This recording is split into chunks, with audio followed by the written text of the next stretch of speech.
Yo, what is going on, guys? It is your boy runnerman15, and in today's video I'm going to be going over 3 more racing games that you should be able to play on lower end PCs. Now I say should because of our first game, which was suggested by Bob7362 from the last video I made on racing games for low end PCs.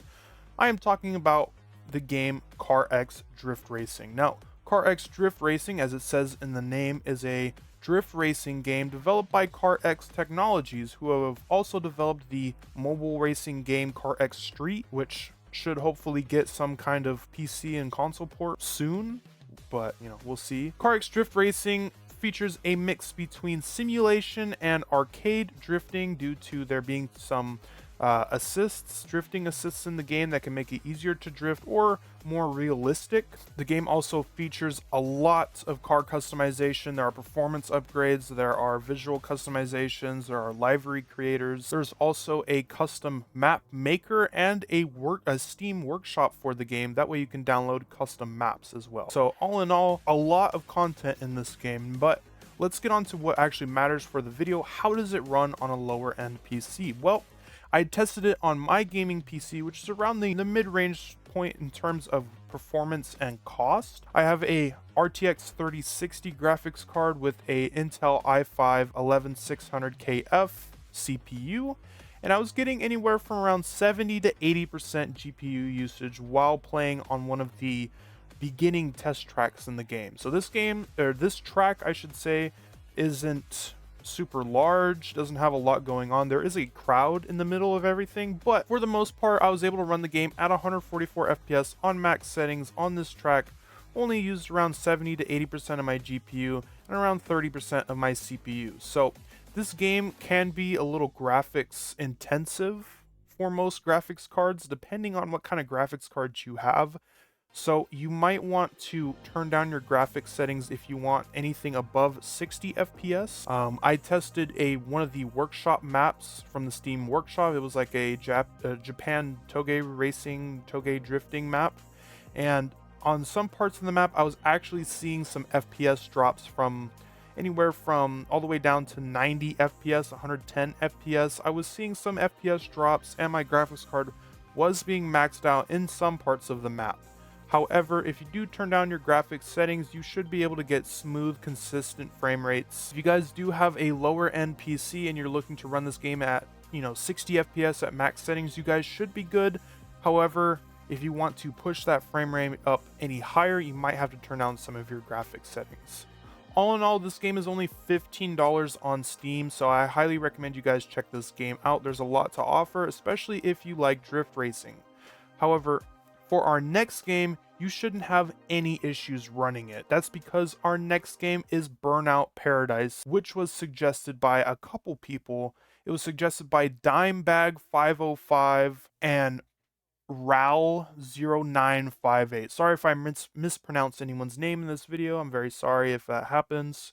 I mean no disrespect. Thank you to those guys, or those people I should say, for suggesting this game. If you guys want to suggest any games for me to cover in these videos, let me know down in the comments below. Burnout Paradise originally released all the way back in 2008. That was when I was 4 years old, and I do have some memories of playing this game when I was a little kid. I remember we played it, I think my brother got it for Christmas one year, all the way back in the day, but I was super little, but I have a lot of nostalgia for this game, and I think that's why I kind of hold it at a higher regard than other games. Burnout Paradise can get a little boring, but there is still fun to be had in this game. The gameplay loop does get a little bit of boring, but that's kind of the same for most racing games anyways. So if you guys love arcade racing, vehicle destruction, Burnout Paradise should be right down your alley. Now, this game was developed by Criterion, like I said, all the way back in 2008, and it got a remaster in 2018 for its 10th anniversary. Now, for this video, I'm using the remastered version, and I've got to say this game doesn't look half bad. The graphics aren't terrible. The color grading for this game looks pretty good.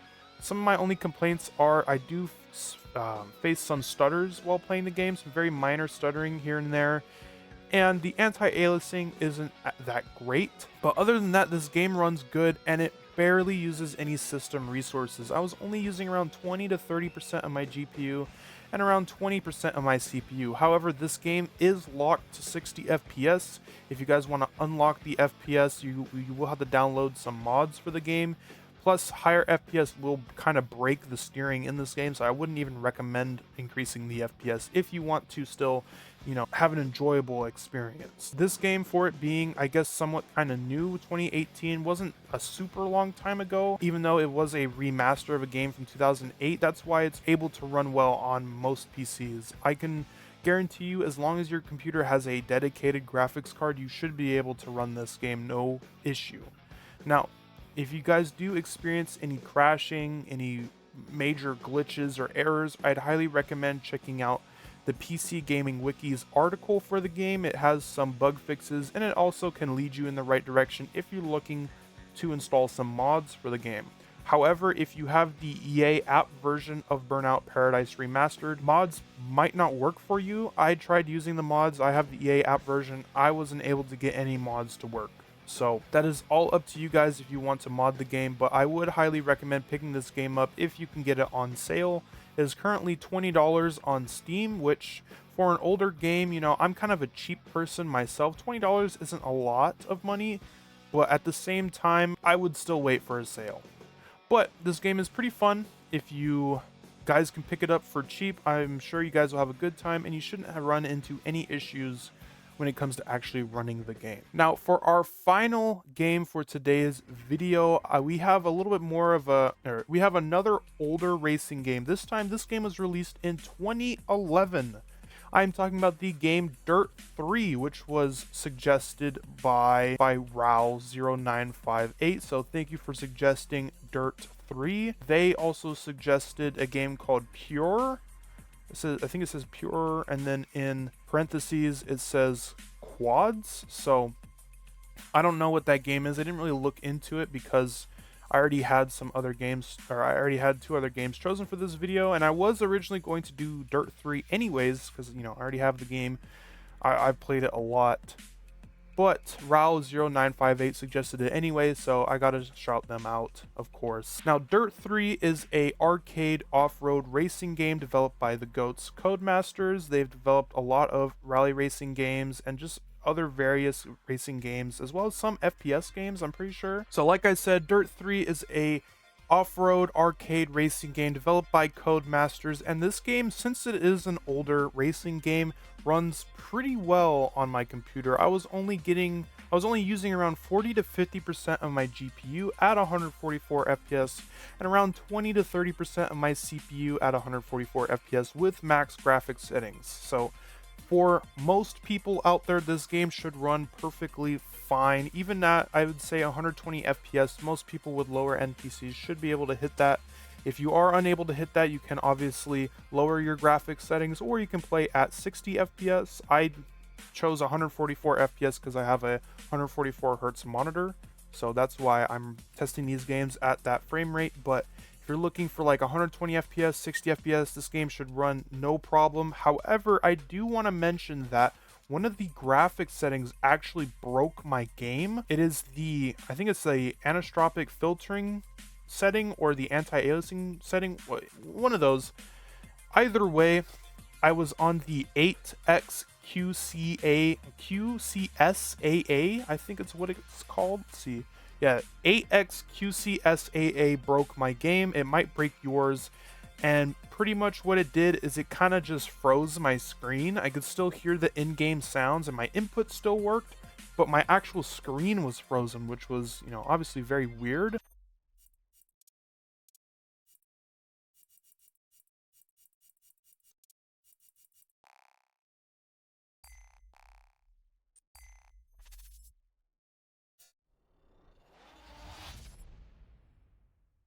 So I basically had to blindly navigate back to the settings page and turn that setting off. I set it to 8xMSAA, and that seemed to work perfectly fine. So use QCSAA at your own risk. For me, it broke the game. For other people, it might not break the game.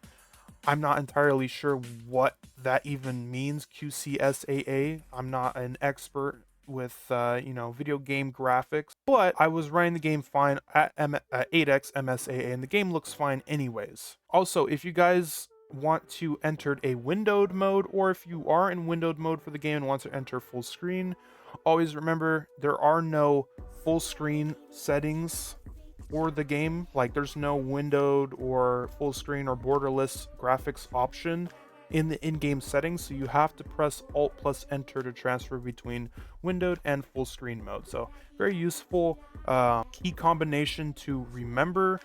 It allows you to enter and exit full screen. So if you guys like click off of the game or Alt tab off of it, it'll probably enter a windowed mode, and there's no option to change it back in the game settings. So you guys will have to press Alt plus Enter. So that is something I struggled with, but once I figured it out, you know, once I figured out I could even use those keybinds, that specific key combination, it was very easy to get back into the game and keep playing at full screen. The last thing I want to talk about for Dirt 3 is this game is getting harder to obtain. Now, this game has licensed vehicles in it, which means the game's licensing ran out a while ago, and this game's been delisted. It's a game from 2011, you know, what do you expect? That's just the sad reality of, you know, any racing game that has licensed vehicles in it. Pretty much you either have to buy a Steam key of the game, which Steam key prices for this game have gone up dramatically. I think I bought this game back in the day for like 60-70 cents, and now a Steam key costs $11 for this game. So if you want to get the game plus all the DLC, you will have to spend around $11, which, you know, that's not a lot of money, but the price is only going to keep going up. So if you see this video at a later date other than the date that it's posted, most likely the game will be more expensive. Your only alternative is finding a game dump of this game somewhere online, and that can be risky because game dumps can often include malware. So just make sure you guys do your research, make sure you guys are only downloading stuff from very, very trusted sources, and always make sure to vet stuff that you download yourself. Obviously, I can't show you how to get a copy of Dirt 3. I can't show you how to get a game dump of the game because that would be against YouTube's terms of service. But yeah, other than that, Dirt 3 is a very fun game, very casual, kind of laid back off-road racing game. So it is good for beginners as well as, you know, people who might be a little bit more experienced and just want a nice, chill, relaxing off-roading game to play. It's very easy to run, and it looks pretty good for the time it released. The only downsides are it is getting harder to find, and there might be some graphics issues, as I explained previously. But yeah, if you guys have any suggestions for any games that I should cover in this video series, let me know down in the comments below. If you guys want to see more low-end racing games, hit that like button. Of course, if you want to see just more content from me in general, hit that subscribe button. I'm runnerman15, and I'll see you guys later.